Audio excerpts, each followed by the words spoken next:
भीम के बेटे हुए घटोत्कच। हमें आज भी याद है कि कैसे युद्ध में बड़ा सा शरीर लेकर घटोत्कच जब आते थे तब आधी से ज्यादा सेना उनकी पैरों के नीचे आकर मर जाया करती थी। और घटोत्कच के बेटे हुए बर्बरीक, जिन्हें आज हम खाटू श्याम के नाम से भी जानते हैं। बर्बरीक भीम के पौत्र थे, यानी पोते थे, और कहा जाता है कि बर्बरीक सारे योद्धाओं में सबसे अव्वल थे। जो शक्तियां उनके पास थी वो किसी भी योद्धा के पास नहीं थी। वो शक्तियां क्या थी, ये बहुत कम लोग जानते हैं। तो पहले आपको मैं यह बता देता हूँ, उन्होंने शिवजी की आराधना और तपस्या करके बड़ी परिश्रम से कड़ी तपस्या करके कुछ वेपन्स, कुछ अस्त्र पाए थे। कहा जाता है कि उससे बड़ा अस्त्र आज तक कभी किसी के पास हुआ ही नहीं।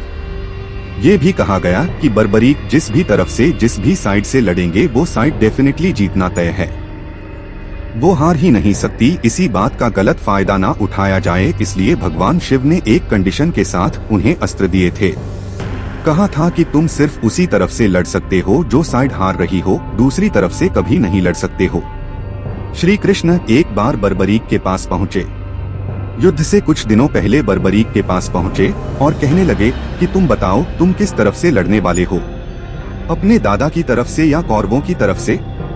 बर्बरीक ने कहा कि इसमें मेरा तो कोई हिस्सा है ही नहीं, मुझे तो भगवान महादेव शिव ने इसी शर्त पर यह अस्त्र दिए थे कि मैं सिर्फ उसी तरफ से लड़ सकता हूँ जो हार रही हो।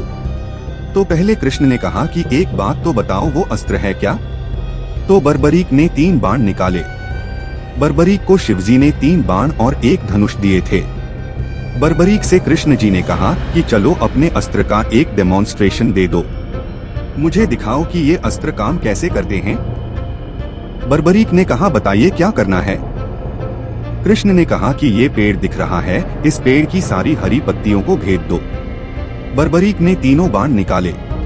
पहले बाण से उसने सारी हरी पत्तियों को मार्क कर लिया। दूसरे बाण से उस पेड़ में जितनी भी पत्तियां जो हरी नहीं थी उन्हें अनमार्क कर दिया। तीसरी बाण से जब उन्होंने फायर किया तो सारी पत्तियां जो हरी थी उन सब में एक एक छेद हो गया। कृष्ण ने वो अस्त्र की असल महिमा जानने के लिए उसमें से एक पत्ती अपने जूतों के नीचे छुपा ली थी। तो वो बाण जब सारी पत्तियों को छेद कर कृष्ण जी के पैर के ऊपर आकर छेद करने लगा तो वह बाण खड़ा रह गया। तब बर्बरीक ने कहा कि हे माधव, अपना पैर उठाइए, जरूर एक पत्ती आपके पैर के नीचे भी है। बर्बरीक चाहता तो पूरा का पूरा युद्ध 5 मिनट में खत्म कर देता, पूरी सेना को मार्क, बची हुई सेना को अनमार्क, और जैसे ही वो फायर करता तीसरा बाण में सब कुछ खत्म हो जाता।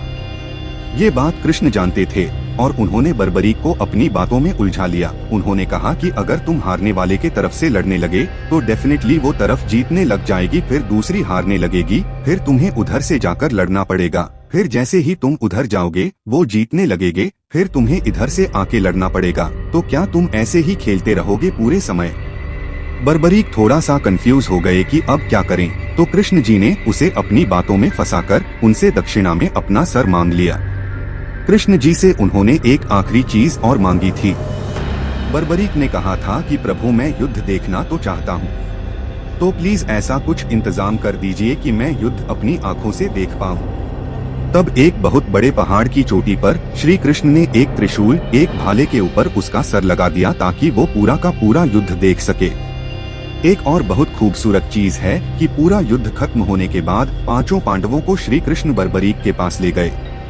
जब बर्बरीक के पास पहुँचे तो 5 पांडव युधिष्ठिर को छोड़कर 4 पांडवों के अंदर एक अहंकार आ चुका था। सब एक एक करके बर्बरीक से पूछ रहे थे कि आपने तो पूरा युद्ध देखा है, शुरुआत से लेकर आखिरी तक, तो बताइए किसके बिना युद्ध जीता ही नहीं जा सकता था? चारों ने अपने अपने तरीके से पूछा। बर्बरीक मुस्कुराए और कहने लगे कि मैंने युद्ध शुरुआत से लेकर आखिर तक हर क्षण देखा। एक शख्स जिसके कारण युद्ध जीता गया, जिसके बिना युद्ध जीतना असंभव था, वो सिर्फ और सिर्फ श्री कृष्ण थे।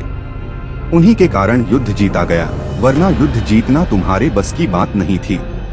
इसी बात से खुश होकर श्री कृष्ण ने बर्बरीक को वरदान दिया था कि आने वाले सदियों तक जब भी कोई हारा हुआ इंसान जो अपनी जिंदगी में बहुत परेशान है तुम्हारे पास आएगा तो उसकी सारी मनोकामनाएं पूरी हो जाएगी। इसीलिए आज भी खाटू श्याम के मंदिर को इतना भव्य माना जाता है।